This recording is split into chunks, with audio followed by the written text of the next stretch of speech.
नमस्कार, जी न्यूज देख रहे हैं आप। मैं हूं आपके साथ अजीत। मई में ग्रह गोचर आ गई महाटेंशन। जी हां, मई का महीना सिर्फ भीषण गर्मी नहीं बल्कि ग्रहों की ऐसी महाटेंशन लेकर के आया है जो आपने पहले कभी नहीं देखी हो। एक नहीं, दो नहीं, बल्कि इस महीने 5 बड़े ग्रह अपनी चाल बदलने जा रहे हैं। मंगल का साहस, गुरु का ज्ञान, सूर्य का तेज और राहु केतु का भ्रम। आखिर ये सब मिलकर आपकी कुंडली पर क्या असर डालेंगे? वैश्विक तनाव पर ग्रहों की इस चाल का क्या असर होगा? आज इसी पर ज्योतिषियों के सबसे बड़े पैनल के साथ हम चर्चा करने वाले हैं। एक ज्योतिषियों का बड़ा पैनल हमारे साथ है। आज हम चर्चा करेंगे कि इस पूरे बदलाव से आपके जीवन में क्या बदल जाएगा, क्योंकि सबके जीवन में कुछ ना कुछ बदलने जा रहा है। वो बदलाव क्या है, आपकी राशि पर इसका क्या फर्क पड़ेगा, ये जानेंगे। लेकिन पहले आइए आपको एक रिपोर्ट दिखाते हैं। मई में सितारों की चाल से मचेगा हड़कंप। क्या सूर्य मंगल के प्रभाव से तापमान का रिकॉर्ड टूटेगा? क्या राहु केतु के राशि परिवर्तन से शेयर बाजार में अनिश्चितता आएगी?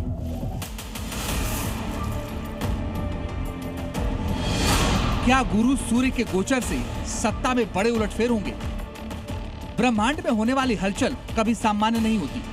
मई में जब मंगल अपनी ही राशि मेष में कदम रखेंगे तो रोचक राजयोग बनेगा। लेकिन मंगल की उग्रता धरती पर पारा भी बढ़ाएगी और लोगों को इस स्वभाव में गुस्सा भी। फिर 14 मई को देवगुरु बृहस्पति का मिथुन में जाना शिक्षा और करियर के नए द्वार खोलेगा।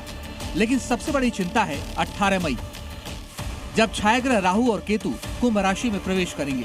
ज्योतिषियों की माने तो ये गोचर अचानक हादसों, आर्थिक अस्थिरता और मानसिक दुविधाओं का समय हो सकता है।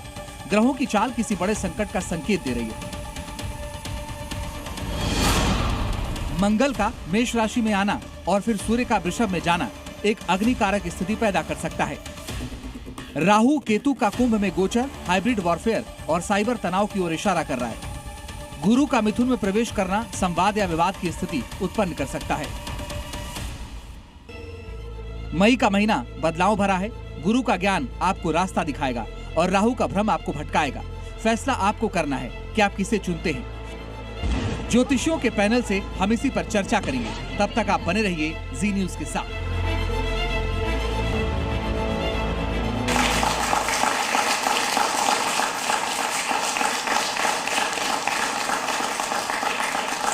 तो रिपोर्ट के जरिए आपने यह भी देख लिया कि मई से क्या परिवर्तन होने वाला है, लेकिन इस परिवर्तन का आपके जीवन पर क्या असर पड़ने जा रहा है, ये बताने के लिए हमारे साथ स्टूडियो में मौजूद हैं आचार्य चंद्रशेखर शास्त्री जी, अध्यक्ष हैं राष्ट्रीय ज्योतिष परिषद के। स्वागत है आपका। नीतिशाचार्य जी हमारे साथ हैं, जानी मानी एस्ट्रोलॉजर, आपका भी स्वागत है। सुमिताचार्य जी महाराज हैं हमारे साथ स्टूडियो में, आपका भी बहुत स्वागत है। इसके साथ ही नीति शर्मा जी, जानी मानी एस्ट्रोलॉजर, हमारे साथ हैं, आपका स्वागत है। और प्रकाश जोशी जी भी हमारे साथ हैं, आपका भी बहुत स्वागत है। लेकिन क्या बदल जाएगा आपके जीवन में, ये हम सबसे पहले जानते हैं, और आपकी राशि पर क्या फर्क पड़ेगा ये भी हम जानेंगे। लेकिन उससे पहले सुमित भाई ये बताइए कि क्या देश दुनिया में फर्क पड़ेगा इस परिवर्तन का, इस ग्रह गोचर का, इस राशि परिवर्तन का? देखिए, हर ग्रह के गोचर का बहुत बड़ा परिवर्तन दुनिया पर पड़ता है। दुनिया में कोई भी तत्व, कोई भी इंसान इससे बचा नहीं रह सकता जो ग्रहों की चाल का असर पड़ता है। आप अगर देखेंगे कि मीन राशि में मंगल बैठे हैं, शनि के साथ बैठे हैं, और इसका बड़ा प्रभाव पड़ा था जिस दिन से शनि मीन राशि में प्रविष्ट हुए हैं। उस दिन से आपने देखा है कि दुनिया भर में जगह जगह आगजनी और जगह जगह मृत्यु का तांडव मचा है। यानी आपने देखा होगा कि 29 मार्च 2025 को शनि का प्रवेश हुआ था मीन राशि में, और तब से पहले पूरब में भूकंप लेके आए थे, भारत में पहलगाम का हमला लेके आए थे, और ठीक उसके बाद ये जैसे जैसे पश्चिम जा रहे थे, अफगानिस्तान में जेनोसाइड और अमेरिका में युद्ध का ट्रिगर दबाया था। 3 तारीख को अमेरिका में युद्ध, 9 तारीख को ईरान की करेंसी कोलैप्स, ये सब तांडव इसी एक ग्रह ने मचा रखा था। अभी हो गया है मंगल का प्रवेश, और मंगल जैसे ही निकलेंगे मीन राशि से बैठेंगे, जब ये मेष राशि में बैठते ही पूरी दुनिया में जो थोड़ी सी स्थिरता दुनिया ने पाई थी, जो युद्ध का थोड़ा बहुत विराम दुनिया ने पाया था, ये विराम खंडित होता हुआ दिखाई पड़ता है। इसका सीधा प्रभाव ये पड़ेगा जैसा एक अंगारक दोष का प्रभाव दुनिया में लग गया हो, एक प्रकार से दुनिया को ग्रहण लग गया हो। नितिन शर्मा जी, आपको भी क्या लगता है कि जो मंगल का परिवर्तन है, मेष राशि में वो जा रहे हैं, वो ज्यादा खतरनाक होने वाला है? देखिए, सबसे पहली बात है मंगल को समझने की आवश्यकता है। मंगल ज्योतिष में ऊर्जा ऊर्जा का कारक है, सेनापति की संज्ञा दी गई है, युद्ध का निर्णय रूप से कारक है, लेकिन वही कहीं ना कहीं वो टेक्नोलॉजी को भी दिखाता है, वो मेटल एनर्जी को भी दिखाता है, वो यूथ को भी दिखाता है, अग्नि को दिखाता है। अब मंगल मेष राशि में अपनी स्वयं की राशि में जा रहा है। मेरे ख्याल से जब आप अपने घर जाते हैं तो आपको जो कंफर्ट जोन मिलता है वो आपको अपने घर में ही मिलता है। यही चीजें ग्रहों के साथ एसोसिएटेड होती हैं। जब ग्रह अपने घर में जाता है तो वहां पे उसको कंफर्ट जोन मिलता है, यानी कि अब जो मेरा सेनापति मंगल है वो अपने घर में आके अपनी सकारात्मक ऊर्जा के साथ पूरे थिंकिंग प्रोसेस के साथ, पूरी मैं समझती हूँ डीप थिंकिंग के साथ वो वॉर में सेनापति की भूमिका निभाएगा। वो एब्रप्ट नहीं होगा, वो उसके पीछे उसके पूरा जो एक थिंकिंग प्रोसेस है, पूरा सोच समझ के वो अपने एक्शंस को डिसाइड करेगा। तो मेष राशि अग्नि तत्व राशि है, सूर्य की उच्च राशि है, सूर्य वहां पे विराजमान होंगे अपनी उच्च राशि में। सूर्य सत्ता का कारक है। अब सत्ता का कारक ग्रह के साथ सेनापति साथ में, राजा के साथ सेनापति आ जाए और सेनापति के घर में जहां राजा उच्च के बैठे हुए हैं, तो यहाँ पे जो बौद्धिक क्षमता है, जो वॉर की स्थिति देशों में बनी हुई है या जो सीज फायर की स्थिति बनी हुई है, उसके पीछे जो थिंकिंग प्रोसेस है, जो षड्यंत्र है, उसको डिकोड कर पाएंगी सरकारें, उसको डिकोड कर पाएंगे जो वॉर के जो एक तरीके से निर्णायक भूमिका निभाने वाले हैं। तो मैं समझती हूँ ये जो समय है, और उसके साथ पैरेलली गुरु को हमें कभी भी इग्नोर नहीं करना चाहिए, क्योंकि ज्योतिष में सबसे ज्यादा शुभ ग्रह गुरु को माना जाता है, लेकिन वो अत्याचारी चल रहे हैं और उनका जो गोचर है वो 2 जून को अपनी उच्च राशि कर्क राशि में हो जाएगा, यानी कि मंगल से वो केंद्र में आ जाएंगे। केंद्र आपको एक प्रकार से स्टेबिलिटी देता है, आपके स्तंभ होते हैं जिनके ऊपर आप टिकते हैं। तो जब गुरु आपका स्तंभ बना हुआ है तो यहाँ पे जो वॉर की स्थिति है वो उतनी एग्रीवेट नहीं होगी। नीतीश आचार्य जी, बदलाव आपको, इस बदलाव को लेकर के आपकी क्या सोच है, आपकी क्या प्रेडिक्शन है? बहुत ही प्यारा प्रश्न। देखिए, पहली बात तो जो 11 मई तक की जो कंडीशन है, शनि और मंगल का एक साथ होना ज्वालामुखी राजयोग बना रहा है। अब ज्वालामुखी योग में समुद्रिक जो स्थितियां हैं वो खराब है, यानी युद्ध की जो स्थितियां समुद्र से रिलेटेड बनी हुई थी वो फिर से ट्रिगर आउट हो सकती हैं। उसके बाद 11 मई को मंगल ट्रांजिट होकर मेष राशि में पहुंच जाएगा। तब हम देखेंगे सरकार निर्णायक भूमिका में तो आएगा, लेकिन सरकार में भी आपसी मतभेद हमें देखने को मिलेगा, यानी कुछ दंगे फसाद होने के चांसेस भी यहाँ पर बनेंगे मई जो मिडिल पार्ट होगा वहां से, और जून के अंदर अंदर। ठीक है प्रकाश जोशी जी, आप लोगों के मन में एक सवाल है कि अमेरिका, इजराइल, ईरान जो युद्ध चल रहा है वो आगे के आने वाले वक्त में विस्फोटक हो जाएगा या उसमें शांति रहेगी? बहुत सारे लोग ये जानना चाहते हैं, आपकी क्या प्रेडिक्शन है? देखिए, पहला चीज ये कि 2 तारीख को मंगल अस्त हो रहे हैं, अस्त हो रखे थे ये 13 अप्रैल से, या कुछ लोग मार्च से बता रहे हैं, मार्च से ये अस्त हो रखे थे, मान के चलिए एंड ऑफ मार्च, और वहाँ से लेकर ये 2 मई को अस्त से निकल जाएंगे। अब इसका क्या होगा? मंगल शनि की युति थी, यहाँ पर मंगल के हाथ बंधे हुए थे, क्योंकि सूर्य के सामने जो भी ग्रह आ जाता है करीब 10 या 12 डिग्री के अंदर तो वो अस्त हो जाता है। तो यहाँ पर क्या था, मंगल के हाथ बंधे हुए थे, मंगल शनि की युति का पूरा प्रभाव नहीं था।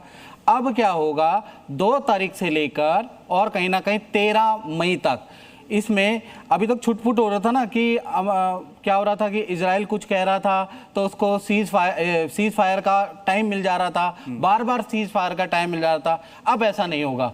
अब 13 मई तक थोड़ा इजराइल को डरने की आवश्यकता है, थोड़ा अमेरिका से अब डरना चाहिए, क्योंकि मंगल शनि की युति है। सुन लीजिए, पहली बात, मंगल शनि की युति से बड़ा कह लीजिए कि विस्फोट या बड़ा युद्ध की स्थिति हो सकती है, सिर्फ ये 13 मई तक मैं बता रहा हूँ, पहली चीज।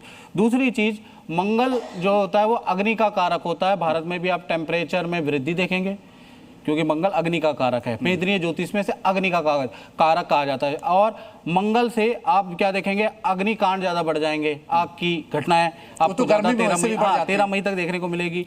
मंगल शनि लोहे का कारक है, मंगल अग्नि का है, तो ट्रेन के हादसे आपको ज्यादा देखने को मिलेंगे। ब्रेक फेल हो गया, इलेक्ट्रिसिटी कुछ दिक्कत हो गई, जिससे कि आपको हादसे देखने को मिलेंगे मंगल शनि की युति से। तो ये 13 मई तक मंगल शनि की युति से कहीं ना कहीं युद्ध भड़काने वाली स्थिति रहने वाली है। हाँ, 13 मई के बाद मंगल जैसे मेष राशि में चले जाएंगे। अपने घर को कोई नहीं बिगाड़ता है। जब अपने घर में कोई ग्रह, चाहे कितना ही तामसिक ग्रह हो, नीतिका जी की बात से मैं सहमत हूँ, अगर ही मंगल पहुंच जाएंगे वहां पर सूर्य उच्च के हैं तो स्थिति थी। और एक और चीज, एक ऐतिहासिक फैसला भी होगा एक ऐतिहासिक फैसला होगा। क्या? वो ऐतिहासिक फैसला ये होगा, भारत के अंदर बंगाल में ऐतिहासिक फैसला होगा, बड़ी विजय मिलेगी बीजेपी को, बड़ी विजय मिलने वाली है पश्चिम बंगाल में। जी। चलिए ठीक है, वो 4 मई को पता चल जाएगा। आप बताएं चंद्रशेखर जी, आपको क्या लगता है क्या बदलने वाला है, लोगों के जीवन पर क्या फर्क पड़ेगा इस बदलाव से? बहुत बहुत धन्यवाद। सबसे पहले तो चूँकि 2 मई को ज्योतिष के एक प्रवर्तक ऋषि नारद जी की जयंती है, तो भगवान नारद जी को प्रणाम करते हैं। और दूसरा, देखिए ग्रहों की जो गति है वो क्षणे क्षणे नवताम उपैति, वो नवीनता को प्राप्त करती है। ऐसा कोई क्षण नहीं होता जिसमें उसमें गति नहीं होती। नक्षत्र गतिमान नहीं होते, राशियां जो हैं वो गतिमान होती हैं, ग्रह गतिमान होते हैं, और जिस जिस राशि से ग्रह निकलते हैं उस दृष्टि से हम लोग उसका कैलकुलेशन करते हैं। अभी क्या है कि जो गोचर में जिस तरह की चीज़ें हम लोग प्राकट्य में देख रहे हैं, मई का महीना, चूँकि ये इसमें नौतपा भी शुरू हो जाएगा मई में, और 25 मई से 2 जून तक नौतपा रहेगा, तो पूरा अभी तो एल नीनो आ भी रखा है और हाहाकार मचने वाली जैसी गर्मी की स्थिति होती है। तो दूसरा 2 चीज़ें हैं, क्योंकि 2 तारीख से ही ज्येष्ठ मास का आरंभ हो रहा है, और इस बार 2 ज्येष्ठ मास हैं। एक अधिक मास है जिसको हम पुरुषोत्तम मास बोलते हैं, एक ज्येष्ठ मास है। तो 2 ज्येष्ठ मास होने के कारण इसमें 8 मंगलवार ज्येष्ठ में जाएंगे, और मंगलवार का बड़ा महत्व होता है ज्येष्ठ मास के लिए। बड़ा मंगल करके थोड़ा टेक्निकल हो जाएगा। मेरा निवेदन ये है कि जरा सीधे मुद्दे पर आए और ये बताएं कि क्या बदल जा रहा है। आप टेक्निकल समझाएंगे, सब कुछ समझ में नहीं आता। नहीं, वो लोग तो समझ रहे हैं मैसेज को, खैर कोई बात नहीं, लेकिन सीधा सीधा इसमें यह है कि मान के चलिए कि 25 मई से और लगभग 18 सितंबर तक किसी वैश्विक स्तर पर किसी बड़े राजनेता की मृत्यु संभव है। जी, कैसे? शस्त्राघात से, कोई शस्त्राघात या विस्फोट आदि के माध्यम से कोई विश्व का कोई बड़ा नेता मृत्यु को प्राप्त हो सकता है, या मृत्यु जैसी अवस्था में आके अधिक स्तर पर घायल हो सकता है, जीवन को उसके हानि हो सकती है। क्योंकि इस बीच एक ध्वजभंग योग भी आता है। कुल मिला के आपके हिसाब से बहुत अच्छा नहीं है। हाँ। ये अच्छा नहीं है, ये सभी पैनलिस्ट ने लगभग ये बताया। लेकिन अब राशियों पर आते हैं, और जो आपकी राशि है उस पर क्या फर्क पड़ेगा। 12 जो राशियां हैं उस पर बात करें। सुमित जी, आपसे शुरू करता हूं। पहले मेष राशि बताइए और फिर वृष राशि का बताइए। देखिए, जो मेष राशि की शुरुआत आपसे करते, बताइए। देखिए, जो मेष राशि वाले जातक हैं उनके लिए ये समय बहुत ही बदलाव कारक रहने वाला है। वो अपने मन में थोड़ा सेल्फ डाउट पे जाएंगे कि अभी तक मैं जो कर रहा था वो सही था क्या, इस प्रकार का थॉट प्रोसेस उनके दिमाग में आएगा। लेकिन घरेलू जो उनके संबंध पहले से चल रहे थे वो संबंध अच्छे होते हुए मुझे दिखाई पड़ते हैं। एक नई ऊर्जा का उनके अंदर प्रभाव आता हुआ दिखाई पड़ता है। थोड़ा सतर्क रहने की आवश्यकता है। आपकी बातें कोई रिकॉर्ड कर सकता है और आपके विरोध में उसका प्रयोग कर सकता है। आप ओवर एक्सप्रेसिव होने वाले हैं इस छोटे से पीरियड में, और ओवर एक्सप्रेसिव होने के कारण कई सारे अपने राज इधर उधर उगल देंगे, पेट में बात नहीं पचा पाएंगे, जो आपके लिए बड़े खतरे का सिग्नल बन सकता है। उससे सतर्क रहना है। एक विशेष उपाय मैं बता देता हूं, मेष राशि वाले जातकों को करना है कि आपको सूर्योदय से पहले उठना शुरू करना है, और सूर्योदय से पहले उठ करके तांबे के लोटे में लाल सिंदूर डाल करके सूर्य भगवान को अर्घ देना शुरू करिए। केवल छोटा सा मंत्र है, सूर्य का बीज है घृणिहि घृणिहि घृणिहि घृणिहि 7 बार बोल करके धीरे धीरे धीरे धीरे सूर्य देव जिस भी दिशा में, पूरब दिशा की तरफ मुख करके आप अर्घ दीजिएगा। सूर्य दिखाई दें ना दिखाई दें, फ्लैट में रहते हो, बालकनी में हो, कहीं भी हो, आप बस पूरब दिशा की तरफ मुख करके और जल धीरे धीरे दीजिएगा। आप निश्चित देखेंगे जो अनिश्चितता जीवन में आ रही है वो बदलेगी। राजयोग का भी कारक होने वाला है आपके साथ, यानी बिजनेस का कोई बड़ा फैसला लेना हो, प्रॉपर्टी खरीदना हो, गाड़ी खरीदना हो, यह समय बहुत ही उत्तम है। इन्वेस्ट कर दीजिए, कहीं ना कहीं से पैसे का भी व्यवस्था होता जाएगा। वृष राशि, वृष राशि के बारे में अगर देखा जाए तो वृष राशि वाले जो जातक हैं उनके साथ चैलेंजेस थोड़ी सी बढ़ती हुई मुझे दिखाई पड़ती हैं। चूंकि वृष राशि आप देखेंगे कि मंगल के कॉम्पेटिबिलिटी में थोड़ा विपरीत चलता है, और जिसके कारण वृष राशि वाले जातकों को पेट संबंधित समस्या, हड्डी से संबंधित समस्या, दांतों से संबंधित समस्या होती हुई मुझे दिखाई पड़ती है। माता पिता के साथ संबंध थोड़ा गड़बड़ाएंगे, माता को कष्ट बढ़ता हुआ दिखाई पड़ता है। अगर कोई रोग चल रहा होगा तो रोग थोड़ा बढ़ेगा, माता का ध्यान रखेंगे। चांदी के ग्लास में चाहे शीशे के ग्लास में प्रतिदिन अपने माता को पानी अपने हाथ से पिलाना शुरू करें। देखेंगे जो भी ये वृष राशि के ऊपर जो संकट है, जो खतरा है, वो आपके ऊपर से टलता हुआ दिखाई पड़ेगा। और जगह जगह जहां भी जाएंगे कहते हैं यत्र यत्रैव गच्छति तत्र तत्रार्थ लाभश्च विजय सर्वकामिकः। ये केवल माता की कृपा से आपको प्राप्त हो सकता है। ठीक है नीति जी, मिथुन और कर। जी, मिथुन राशि के स्वामी बुध होते हैं और उनकी लाभ भाव से सूर्य, मंगल और बुध का गोचर होगा। यानी कि जो राशि का स्वामी बुध बुधादित्य योग बना रहा है, साथ में लाभ भाव में मंगल की युति। ये जो युति दिखाती है कि लाभ के मार्ग जो है वो खुलेंगे। अचानक से आपके नेटवर्क सर्कल से, आपका बड़े भाई के माध्यम से आपको लाभ के मार्ग खुलेंगे। मल्टीपल सोर्स ऑफ इनकम आप मिथुन राशि वाले जातक इस पीरियड में देख सकते हैं। मुख्य रूप से अगर आप सरकारी तंत्र से जुड़े हुए हैं, या आप कहीं ना कहीं इंजीनियरिंग के क्षेत्र से जुड़े हुए हैं, या कहीं अकाउंटिंग के क्षेत्र से जुड़े हुए हैं, तो आपको एक विशेष लाभ मिलेगा इस गोचर के दौरान। मिथुन राशि वालों के लिए तो आपने अच्छा बता दिया, कर्क के लिए जल्दी से। देखिए, कर्क राशि वालों के लिए भी गोचर अच्छा है, बिकॉज उनके दशम भाव में, दशम भाव कर्म का भाव, और मंगल तो उनके लिए योग कारक ग्रह है। त्रिकोण और केंद्र के स्वामी होके केंद्र में बैठे हैं, दशम भाव आपके वर्क स्टेशन पे बैठे हैं।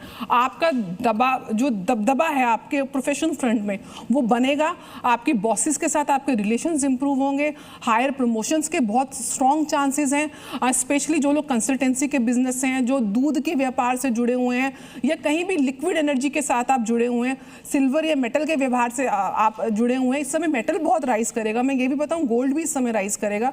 तो ओवरऑल कर्क राशि वालों के लिए बहुत अच्छा समय, पद प्रतिष्ठा बढ़ेगी। फैमिली में भी आप नई प्रॉपर्टी के भी योग बन रहे हैं। ऐसा भी योग बन रहे हैं कि आप प्रॉपर्टी में इन्वेस्ट करें, क्योंकि मंगल आपके 4th हाउस को देख रहा है। तो बहुत स्ट्रांग योग है। लेकिन आपको इस समय पूजा जो करनी है वो हनुमान जी की पूजा करनी है। हनुमान चालीसा का पाठ करें, हनुमान जी का तिलक लगा के आप निकले, उनको गुड़ का भोग लगाएं, और साथ साथ भगवान शिव का भी जलाभिषेक जरूर करें। मिथुन और कर्क के लिए तो बहुत अच्छा रहने वाला है। आप बताइए मैम आगे सिंह और कन्या। पहले सिंह जी, तो सिंह राशि के लिए मंगल और शनि अष्टम भाव से गोचर करेंगे, और सिंह राशि के स्वामी सूर्य मेष राशि भाग्य स्थान से गोचर कर रहे हैं, और यहाँ पर बुधादित्य राजयोग की स्थापना भी हुई है। अब ये जो कंडीशन बन रही है, इनको थोड़ा सा अपनी हेल्थ को ध्यान रखने की जरूरत बनेगी। लेकिन ये समय इनके प्रोजेक्ट्स के लिए, प्रमोशन के लिए और व्यवसाय की वृद्धि के लिए बेहद शुभ है, क्योंकि सूर्य महाराज आपके भाग्य को आगे बढ़ाते हुए नजर आ रहे हैं। आगे कन्या राशि की बात कर लेते हैं। कन्या राशि के सप्तम भाव में शनि और मंगल का गोचर हो रहा है। आपके दाम्पत्य जीवन में कहीं ना कहीं कुछ विरोध आपको देखने को मिल सकता है, इसलिए थोड़ा सा सतर्क रहने की जरूरत आपको बनेगी। हेल्थ संबंधी दिक्कतें, ब्लड प्रेशर संबंधी दिक्कतें आपको इस समय हो सकती है। क्रोध पर बहुत कंट्रोल रखना है, नहीं तो वाणी आपकी दूषित होने के चांसेस बनेंगे। लेकिन करियर में अच्छी अपॉर्चुनिटीज आपको इस समय बनने के चांसेस बन रहे हैं। तुला और वृश्चिक की बात करते हैं। पहले तुला राशि के बारे में बात करें तो मई का महीना बुधादित्य योग आपका बन रहा है, साथ में रोचक योग बन रहा है। तो दोनों अच्छे योग बन रहे हैं। तो कहीं ना कहीं आपके करियर के लिए ऊंचा उठाने वाला रहेगा। पहला सरकारी रुका हुआ काम आपका बनेगा। बॉस से बनने रही है तो वो चीज़ ठीक होगी। मनपसंद प्रोजेक्ट आपको मिलेगा। पद प्रमोशन के आप लोगों के योग बनते हैं, क्योंकि सूर्य और बुध का बुधादित्य योग, और उसमें सूर्य मेष राशि अपनी उच्च राशि के हैं। मंगल से देखा जाए तो यहाँ पर मंगल भी यहाँ पर रोचक योग बना रहे हैं। तो प्रॉपर्टी या वाहन खरीदने का योग आपका बनता है, या विदेश की यात्रा, हिल स्टेशन की यात्रा आप अपने पार्टनर के साथ करेंगे। पार्टनर भी आपको कोई ना कोई खुशखबरी देते हुए सुनाई देंगे। उनके भी करियर में पद प्रमोशन, रुका हुआ काम मिलेगा। बात कर लेते हैं वृश्चिक राशि के बारे में। तो वृश्चिक राशि के 6ठे भाव के अंदर ये युति बन रही है। सूर्य मंगल बुध की युति अच्छी बुरी दोनों प्रकार की। पहला, आपको वाणी में नियंत्रण, सावधानी रखनी है। आपको किसी से बहस से बचना चाहिए, क्योंकि बुध आपके कहीं ना कहीं 6ठे भाव में बैठ गए। खासकर बॉस से, कलीग से वाद विवाद ना करें, माता पिता से वाद विवाद ना करें। आपके लिए भारी पड़ सकता है। शुरू के मई के 1 तारीख से लेकर 15 मई तक के 15 दिन आपको अपनी जीवा पे बिल्कुल लगाम देना है। जो राशियां बच गई हैं वो धनु, मकर, कुंभ और मीन बच गई हैं। अब आप बताइए धनु और मकर, लेकिन सबसे पहले धनु। बृहस्पति की पहली राशि, 2 राशियों के स्वामी हैं बृहस्पति, धनु और मीन के। धनु में जैसे ही सूर्य आते हैं तो वो उनका तेज कम होने शुरू हो जाता है और मीन पर जाते जाते सूर्य का प्रभाव समाप्त हो जाता है। तो अभी चूंकि उच्च के सूर्य की अवस्था आने वाली है और नौतपा भी आने वाला है, तो गुरु के जो जातक हैं उन्हें अपने जीवन में इस कालखंड में धूप से बचना चाहिए, तेज हवाओं से, लू से बचना चाहिए और जल का सही उपयोग करना चाहिए। जल पिएं खूब अच्छे से और अपने रक्तचाप का ध्यान रखें। इसके अलावा मकर राशि कालपुरुष की 10वीं राशि है, कर्म भाव की राशि है, ये उसी का कर्म का काल है। और मकर राशि के लोगों को कोई नया व्यापार भी वो लोग कर सकते हैं इस समय में, और कोई पुराना रुका हुआ उनका कार्य होगा, वो कार्य भी इस समय में सिद्ध हो जाएगा। और शिव की उपासना अगर वो करते हैं तो उन्हें अत्यधिक लाभ होगा। तो मकर के लिए ये उपाय है वो ये है कि शिव की आराधना करें। सुमित जी, कुंभ राशि की बारी है अब, तो कुंभ राशि वालों के लिए कैसा रहने वाला है ये बदलाव? कुंभ राशि के अंदर राहु बैठे हुए हैं, भ्रम के कारक हैं, लेकिन इस समय आप कुछ इस प्रकार से सोचने वाले हैं जैसे लोग एक औपचारिक तरीके से काम करते हैं, सीखते हैं, लेकिन आपके अंदर चलेगा ये सिस्टम काम कैसे कर रहा है, सिस्टम को बहुत ज़्यादा क्वेश्चन करेंगे। भाई के साथ संबंध अच्छे होंगे और अपने भाई, सहोदर भाई हो, चाहे बहुत अच्छा मित्र हो, चाहे बिजनेस पार्टनर हो, एक अच्छी यात्रा पर आप निकल जाइए, आपको बहुत ज़बरदस्त उससे फायदा होने वाला है। आखिरी राशि और गुरु की राशि मीन के बारे में बताइए। गुरु की मीन राशि, शुक्र की उच्च राशि और शनि वहां से गोचर कर रहे हैं। अगर आपकी चंद्र कुंडली या लगन कुंडली से देखेंगे तो पूर्ण रूप से 7.5 का प्रभाव है। और नॉर्मली ऐसी कंडीशन में मेंटल एंजाइटी बहुत रहती है, एक प्रकार से रेस्टलेसनेस रहती है। तो आपको जो सबसे ज़्यादा ख्याल रखना है वो अपने इमोशंस को कंट्रोल करना है, क्योंकि जल तत्व राशि है आपकी और गुरु प्रधान राशि है। तो एक छोटा सा उपाय इनके लिए ज़रूर बताऊंगी कि नहाने के पानी में आप थोड़ी सी हल्दी डाल के नहाएंगे तो आपका जो ऑरा है वो क्लीन होगा और पॉजिटिव होगा। चलिए, मेरे पास वक्त इतना ही था। बहुत बहुत शुक्रिया आचार्य चंद्रशेखर शास्त्री जी, नीतीशाचार्य जी, सुमिताचार्य जी, नीतीश शर्मा जी और प्रकाश जोशी जी, आप सबका बहुत शुक्रिया। और मुझे उम्मीद है कि जो उपाय और जो सुझाव हमारे तमाम पैनलिस्ट ने दिए हैं वो आपके काम आएंगे और उनको आप अमल में जरूर लाएंगे। फिलहाल के लिए बस इतना ही। खबरों का सिलसिला जारी, आप देखते रहिए जी न्यूज़।